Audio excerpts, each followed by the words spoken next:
जय श्री कृष्णा दोस्तों। अपना देश चैनल में आप सभी का हार्दिक स्वागत है। दोस्तों, हिंदू धर्म में एकादशी का बहुत अधिक महत्व है, लेकिन जब बात आए देव उठनी एकादशी की तो इसका महत्व कई हजार गुना बढ़ जाता है। क्योंकि दोस्तों, इस एकादशी पर भगवान श्री हरि विष्णु 4 महीने की योग निद्रा से जागते हैं और जिसके बाद में शादी विवाह जैसे मांगलिक कार्य शुरू हो जाते हैं। दोस्तों, ये एकादशी कार्तिक मास की शुक्ल पक्ष की एकादशी को पड़ती है और इस दिन भगवान श्री हरि माता लक्ष्मी के साथ तुलसी जी की भी पूजा की जाती है और बहुत जगह इस दिन तुलसी विवाह करने की परंपरा है।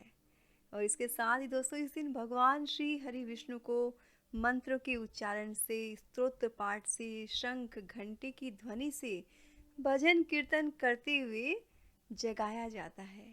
और दोस्तों, भगवान को जगाने के लिए एक विशेष मंत्र है, वो बोला जाता है। मंत्र इस प्रकार से है: उत्तिष्ठ गोविंद त्यज निद्राम जगतपतये, त्वयि सुप्ते जगन्नाथ जगत सुप्तम भवेदिदम, उत्थिते चेष्टते सर्वमुक्तिष्ठो तिष्ठ माधव, गता मेघा वियच्येव निर्मलं निर्मलादिश, शारदानि च पुष्पाणि गृहाण मम केशव।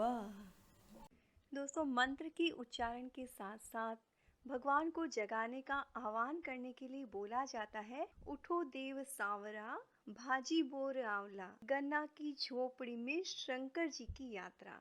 इसका अर्थ होता है कि हे सांवले सलोने देव, भाजी बोर आंवला चढ़ाने के चाहते हैं कि आप जागृत हों, सृष्टि का कार्य भार संभालें और शंकर जी को पुनः उनकी यात्रा पर जाने की अनुमति दें। और लेकिन दोस्तों, जिन लोगों को श्लोक बोलने में प्रॉब्लम होती है, कठिनाई होती है या शुद्ध उच्चारण की टेंशन होती है, तो वो इस तरह से भी उठा सकते हैं: उठो देवा बैठो देवा।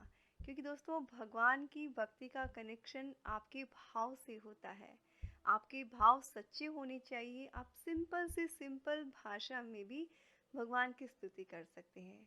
यही दोस्तों, भगवान को उठाने और भगवान की सोने की जो ये परंपरा है ना, ये बहुत पुरानी है।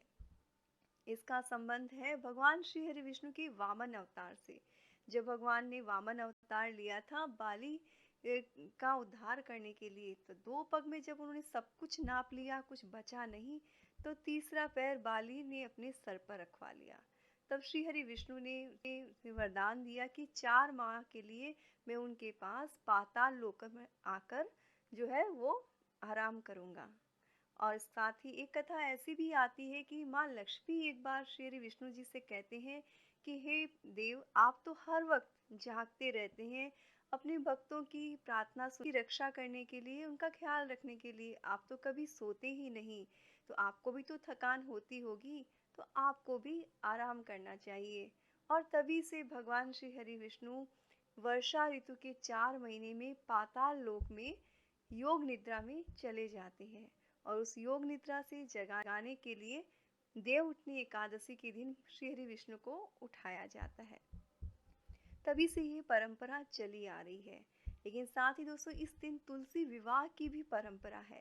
उससे भी जुड़ी हुई एक कथा आती है कि हिंदू धर्म ग्रंथों के अनुसार वृंदा नाम की एक कन्या थी और वृंदा का जो विवाह था वो समुद्र मंथन से उत्पन्न हुए जलंधर नाम के एक राक्षस से हुआ था।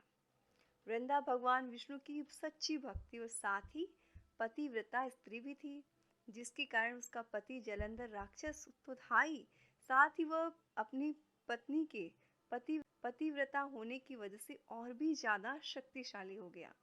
यहाँ तक कि देवों के देव महादेव भी जलंधर को पराजित नहीं कर पा रहे थे। तो भगवान शिव समेत सभी देवता जो है जलंधर का नाश करने के लिए भगवान श्री हरि विष्णु के पास जाते हैं, उनसे प्रार्थना करते हैं। तब भगवान श्री जलंधर का भेष धारण करके वृंदा के पास जाते हैं और उसकी पवित्रता नष्ट कर देते हैं। और जब वृंदा की पवित्रता खत्म हो जाती है तो जालंधर की ताकत भी खत्म हो जाती है और भगवान शिव ने जालंधर का वध कर दिया जाता है। वृंदा को जब भगवान विष्णु की इस माया का पता चलता है तो उसे बड़ा क्रोध आता है और उस समय उसने तुरंत ही भगवान विष्णु को श्राप दे दिया होता है। और वृंदा विष्णु जी को श्राप देती है और कहती है कि मेरा सतीत्व आपने भंग किया है, अतः आप पत्थर बनोगे। और यही पत्थर शालिग्राम कहलाया। और विष्णु भगवान क्योंकि हमेशा से सभी के का उत्तर भी बड़े प्रेम और आदर से देते हैं, तो वो कहते हैं, हे वृंदा, मैं तुम्हारे सतीत्व का आदर करता हूँ, लेकिन तुम तुलसी बनकर सदा मेरे साथ रहोगी। जो मनुष्य कार्तिक एकादशी के दिन तुम्हारे साथ मेरा विवाह करेगा, उसकी हर मनोकामना पूर्ण होगी। शालिग्राम और तुलसी का विवाह भगवान विष्णु और महालक्ष्मी का प्रतीकात्मक विवाह माना जाता है, और इसी प्रथा को कंटिन्यू आज भी फॉलो करते हैं। और हर साल देवउठनी एकादशी के दिन हम तुलसी विवाह शालिग्राम जी के साथ करवाते हैं। लेकिन दोस्तों, मेरी उन सब नम्र निवेदन है कि जो लोग तुलसी विवाह को बहुत ही भव्य तरीके से करवाते हैं, कन्या के विवाह के जैसे करवाते हैं, तो उन्हें उस दिन तुलसी विवाह के स्थान पर किसी गरीब कन्या की विवाह में उसे कन्वर्ट कर देना चाहिए। उस दिन तुलसी विवाह के साथ उन्हें किसी गरीब कन्या का विवाह भी संपन्न करा देना चाहिए।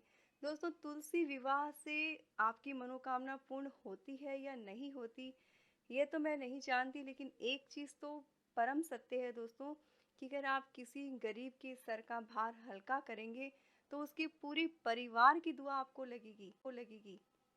तुलसी विवाह का फल तो शायद आपको मृत्यु के बाद मिले, लेकिन कन्या विवाह का जो सुख है, उसकी जो विशेष है, वो आपको जीते जी मिलने वाली है। इसलिए दोस्तों, इस वीडियो को उन सभी सामर्थ्यवान लोगों के साथ शेयर करें जो तुलसी विवाह को बहुत ही भव्य तरीके से करते हैं, बड़े रूप में करते हैं, बहुत अच्छी तरीके से करते हैं। उन पैसों को अगर वो किसी गरीब की कन्या के विवाह में लगाएंगे, तो वाकई में दोस्तों, आपको बहुत ज़्यादा पुण्य की प्राप्ति होगी, साथ ही आपके मन को बहुत ज़्यादा शांति होगी। और दोस्तों, अगर आपको ये इन्फॉर्मेशन अच्छी लगी हो तो कमेंट में ज़रूर लिखिएगा। ओम नमो भगवते